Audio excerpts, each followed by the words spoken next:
So thanks so much for agreeing to have a chat, Freda. That's so good of you. I'm joined today. My name is Patrick Byrne from the Bendigo Blues and Roots Music Festival Committee, and I'm here today with Freda in Melbourne. And Freda Paten is the lead singer, vocalist from Strawberry Jamz, an amazing duo who've been friends of the festival for some time now. And hopefully, fingers crossed, it's not up to me, but they'll appear in our 10th festival, which will be in November this year. And I'm here to have a bit of a chat with Freda about music and culture and whatever comes up. So thanks a lot. Just wondering, I've obviously heard you sing and the band play. I was wondering what your early influences were and what led you to be playing that type of music. I guess my early influences were at school a lot. I was in a bunch of ensembles there, and my teachers at school were a big influence. I guess they kind of gave me the musical language to move on into other stuff. Great. But also my parents played a lot of world music at home, and I think I've always really loved that. Mm-hmm. And so largely I played jazz and jazz influenced music, and probably a lot of that influence comes from my parents and travelling with them when I was younger. A lot of international music has really influenced me, and I'd love to continue to study that, I guess, overseas. Yeah. Great. Bossa Nova, that kind of Yes, thing. okay. So that's Bossa Nova. You'll have to remind me. That's South American? It's Brazilian. Brazilian. Yeah, Yes, okay. yeah, it's Brazilian music. It's very So beautiful. it'll have a great rhythm. Yeah, exactly. Okay. Beautiful rhythms. Fantastic. So your travelling was overseas or mainly around here? Overseas, what it was like when we could do that? Yeah, it's pretty weird now to think about. Yeah. No, I travelled quite a lot with mum and dad when I was younger. I guess mum would do residencies. Mum's a visual artist. Yeah, so right. she would do residencies overseas, and we would follow her around. As you do. Yeah. Yeah. And because dad worked with the Castlemaine Festival, sometimes we would also, I guess, go looking for acts to bring back for international work. Yeah. And so I just tagged along, which was very lucky. It was Absorbing. very lucky. Absorbing all the Exactly. the influences. Brilliant. Yeah, so That's great. I guess a fair bit in Europe when I was younger, but also went to Cuba and Mexico and a lot in Southeast Asia as Great. well. Fantastic. Yeah. Oh, it's a wonderful grounding, I think, isn't it? And good on your mum and dad for introducing you to world music. That's you can't go wrong there, no matter what you do. Yeah, exactly. So the other thing I was interested to know, I heard you playing some improvised music at our showcase last year. It feels like about 10 years ago, but only in February last year. Yeah. But also you played some original music that you'd written, and I was wondering about what was the creative process for you? Where did you get your inspiration and music, lyrics and that type of thing? So what inspires you, and tell me a bit about the process, or tell us if you wouldn't mind. I guess a lot of my ideas come from, probably like anybody, spaces around me, people around me.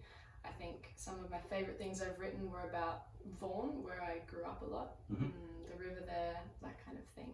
Central Victoria, for those who Victoria. don't know. Yeah. So I guess that features a lot in the lyrics of my music. I'm trying to think, what was the...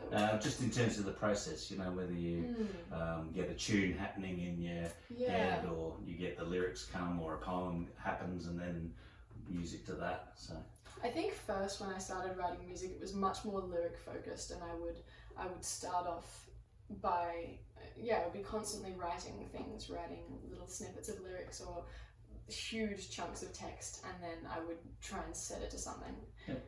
Or I would just kind of tinker on this and figure something out that would fit with that. Yep. And then over time it's kind of reversed a little more, so now I tend to begin more with musical ideas, and then I tend to have like a little bank of things I've been thinking about, and lyrical ideas, that kind of thing, that then I'll set to something.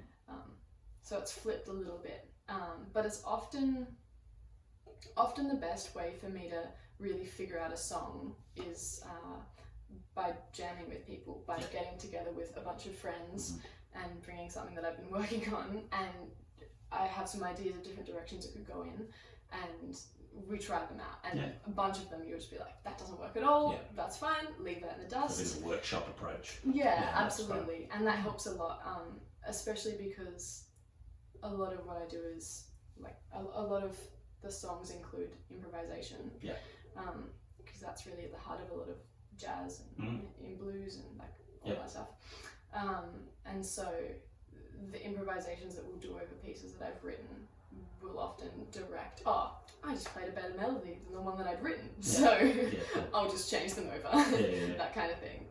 So you must be part of a bit of a musical community if you've got workshoppers out there, you know, that you can bring your music to, which is a fantastic thing. Yeah, I think that was a really big step. It's pretty recent as well, finding people that I feel really comfortable with, because you have to feel really comfortable with them to have a fertile creative space. And also people whose ideas I really like. We might not have similar ideas, it's probably better if we don't. And people who I respect as a musician in their own right, and they contribute awesome stuff as well. That's really exciting. Fantastic. Thank you. No worries. I was interested I usually ask people this question because it fascinates me, about advice. I'm not a great one for giving advice, and I'm sure you're not either, but just a piece of advice that you might give someone else that you would have liked yourself, or something you work by, sort of like a motto, or something that shapes how you go about things.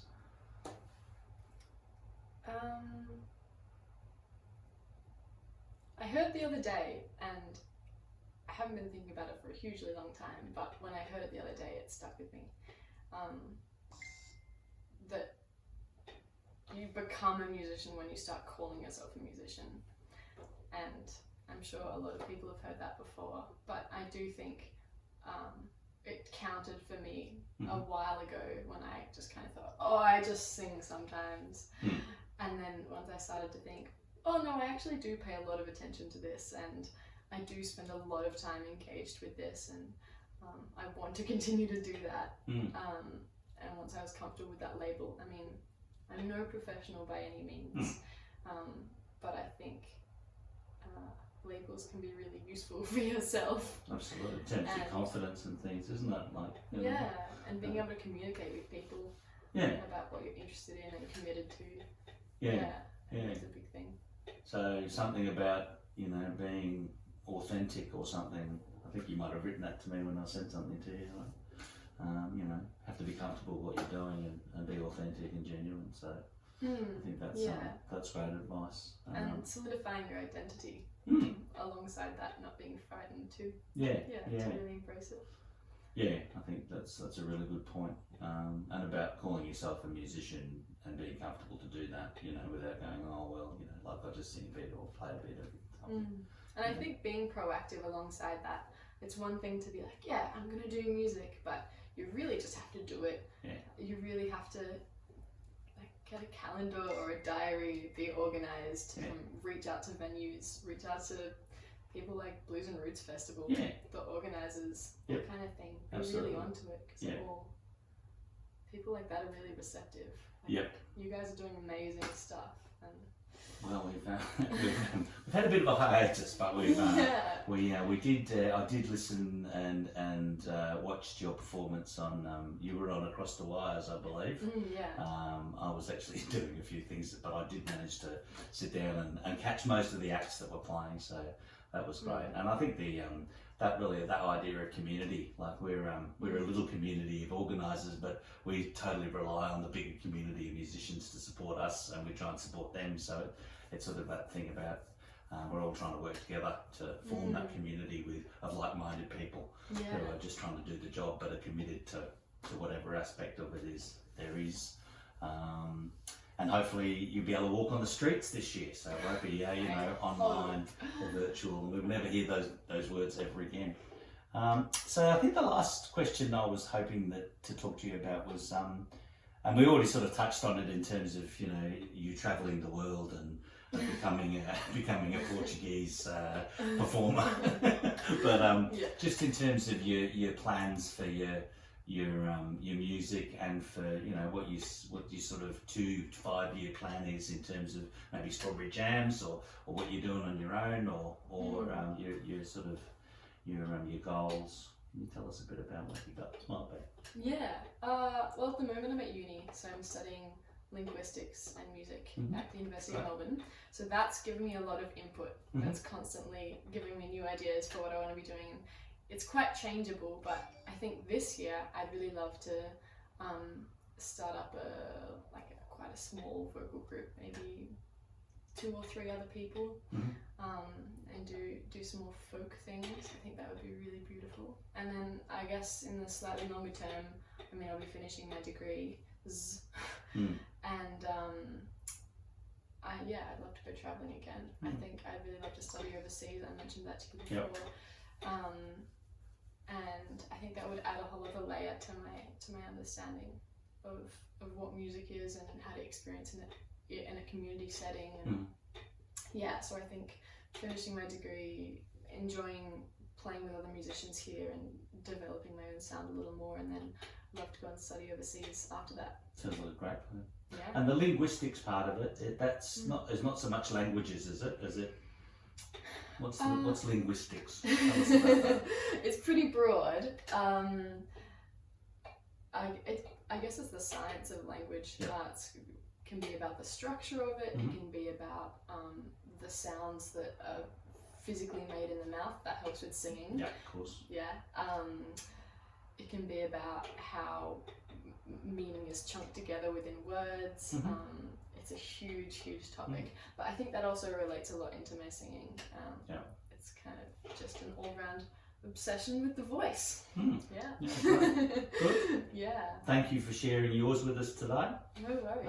Freda from Strawberry Jamz, and from Melbourne, and via Vaughan. I should plug in for Vaughan and Great Springs there.